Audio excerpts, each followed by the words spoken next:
ചങ്ങാതിമാരെ, ഇന്ന് ഞാനൊരു കിടുക്കാച്ചി ഐറ്റമായിട്ടാണ് വന്നിരിക്കുന്നത്. ഇതിൻ്റെ പേരാണ് ഫയർ ഐസ്ക്രീം. അപ്പോൾ നിങ്ങളിത് കേൾക്കുമ്പോഴേക്കും ഇതെന്തോ വെടി ഐസ്ക്രീമോ? ഇതൊരു വെറൈറ്റി ഐറ്റം കേട്ടോ. ആദ്യം നമ്മൾ ഈ പൈനാപ്പിൾ എടുത്തിട്ട് ഇതുപോലെ ഇങ്ങ് പീൽ ചെയ്യുക. നല്ല സെറ്റപ്പായിട്ട് ഇങ്ങ് പീൽ ചെയ്യുക. കാണാൻ തന്നെ ഒരു ഭംഗിയില്ലേ? എന്നിട്ട് ഇവനെ റൗണ്ട് പീസായിട്ട് ഇങ്ങനെ കട്ട് ചെയ്തെടുക്കുക. ഇത് കണ്ടില്ലേ? ഇതുപോലെ റൗണ്ട് പീസസ് ആയിട്ട് കട്ട് ചെയ്തെടുക്കുക. എന്നിട്ട് ഇവൻ്റെ നടുക്കത്തെ ആ പീസില്ലേ, ഇതുപോലെ ഒരു കട്ടർ വെച്ചോ നൈഫ് വെച്ചോ ഇതുപോലെ കട്ട് ചെയ്ത് കൊടുക്കുക. ഇത് ഇങ്ങനെ കണ്ടില്ല, ഓരോരോ പീസസായിട്ട് കട്ട് ചെയ്യുക. കൂട്ടത്തിൽ ഇത് നിങ്ങൾക്ക് ഇഷ്ടപ്പെടുവാണെങ്കിൽ ഇത് സബ്സ്ക്രൈബ് ചെയ്യാനും ലൈക്ക് ചെയ്യാനും കമൻറ്റ് ചെയ്യാനും കൂട്ടുകാർക്കൊക്കെ ഷെയർ ചെയ്യാനൊക്കെ മറക്കരുത് കേട്ടോ. അത് പ്രത്യേകം ഞാൻ പറഞ്ഞേക്കാം.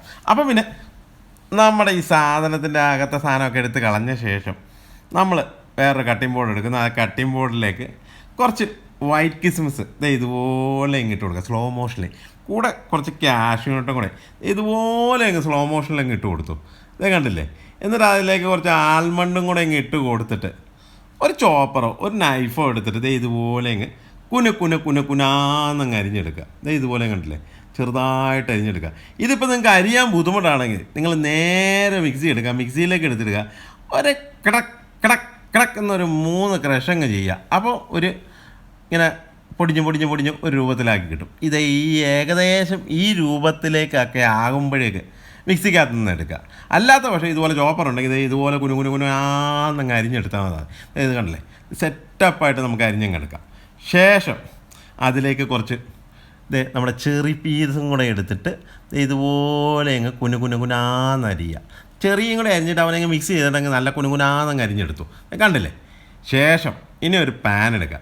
പാനിലേക്കൊരു 3 സ്പൂൺ ഷുഗർ അങ്ങ് ഇട്ട് കൊടുക്കുക. ഇതുപോലെ. എന്നിട്ട് അതിൻ്റെ കൂടെ കുറച്ച് ഹണിയും കൂടെ ഒഴിച്ചിട്ട് ഇവനങ്ങ് മെൽറ്റാക്കുക. ഇത് കണ്ടില്ലേ? ക്യാരമൽ ചെയ്യുക. ക്യാരമൽ ചെയ്യുമ്പോൾ കളറാകാതെ നോക്കണം കേട്ടോ. കൂടെ ഒരു ഇച്ചിരി ബട്ടറും കൂടെ ഇട്ട് വെച്ചിട്ടു നല്ല ടെക്സ്ചറാവും. എന്നിട്ട് ഇവനൊന്ന് സെറ്റപ്പായ ശേഷം അതിലേക്ക് നമ്മൾ കട്ട് ചെയ്ത് വെച്ചിരിക്കുന്ന പൈനാപ്പിൾ പീസ് അങ്ങ് ഇട്ട് കൊടുക്കുക. ഇതുപോലെ അങ്ങ് കുക്കാക്കുക. ഒരു 2 മിനിറ്റ് കുക്കാകുമ്പോൾ പൈനാപ്പിൾ അങ്ങ് സോഫ്റ്റ് ആവും. തിരിച്ച് മറിച്ചൊക്കെ ഇട്ട് കഴിയുമ്പോഴേക്കും കണ്ടില്ലേ? പൈനാപ്പിൾ നല്ല സോഫ്റ്റായിട്ട് ഇരിക്കുന്നത്. ഇതുപോലെ സ്ലോ മോഷനിൽ കിടന്നെങ്കിൽ കറങ്ങുന്ന കാണാം. ശേഷം നമ്മുടെ കിടുക്കാച്ചി റം ഒരു ഇച്ചിരി അങ്ങ് ഒഴിച്ച് കൊടുക്കുക. എന്നിട്ട് ഇതുപോലെ ഒന്ന് ഫ്ലാമ്പ് അങ്ങ് പിടിപ്പിക്കുക. തീ അങ്ങ് പിടിപ്പിക്കുക. തീ ദേഹത്ത് പിടിക്കാതെ നോക്കണം കേട്ടോ. ശേഷം ഇവനൊന്ന് സെറ്റപ്പായെന്ന് അറിയുമ്പോഴേക്ക് ഇവനെ ഒരു പ്ലേറ്റിലേക്ക് അങ്ങ് എടുത്ത് മാറ്റി വെക്കുക. കാരണം എന്നെ മണം വരുന്ന ഒരു രക്ഷയില്ല കേട്ടോ. എന്നിട്ട് നമ്മുടെ സിസിലർ പ്ലാറ്റർ റെഡി ആയിട്ട് ആ സിസിലർ പ്ലാറ്ററിലേക്ക് ഈ പൈനാപ്പിൾ പീസ് അങ്ങ് വെക്കുക. എന്നിട്ട് ചെയ്യുന്ന പ്രവർത്തികളൊക്കെ ഭയങ്കര ഫാസ്റ്റായിട്ട് ചെയ്യണം കേട്ടോ. ഇതുപോലെ ഐസ്ക്രീം പൊക്കത്തെടുത്ത് വെക്കുക. ഒരു 3 ഫ്ലേവർ അങ്ങ് ഐസ്ക്രീം അങ്ങ് വെച്ചു പടപടാന്ന് വെക്കണം കേട്ടോ. അല്ലെങ്കിൽ എല്ലാം കൂടെ മെൽറ്റായിട്ട് ഒരു പരുവായി പോകും.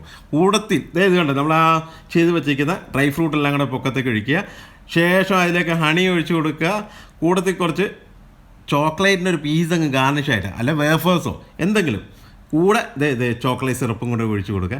ഇവനങ്ങ് സെറ്റപ്പായിട്ടിരിക്കുമ്പോൾ നമ്മുടെ കിടുക്കാച്ചും കൂടെ ഒഴിച്ച് കൊടുത്ത് ഗാർണിഷ് സെറ്റപ്പ്. ഇപ്പോൾ ഒരു രക്ഷയും ഉണ്ടാവില്ല കേട്ടോ. ടേസ്റ്റും മണം എല്ലാം കൂടെ വന്നിട്ട് ഒരു പരുവാവുക. സാധനം കിടുക്ക.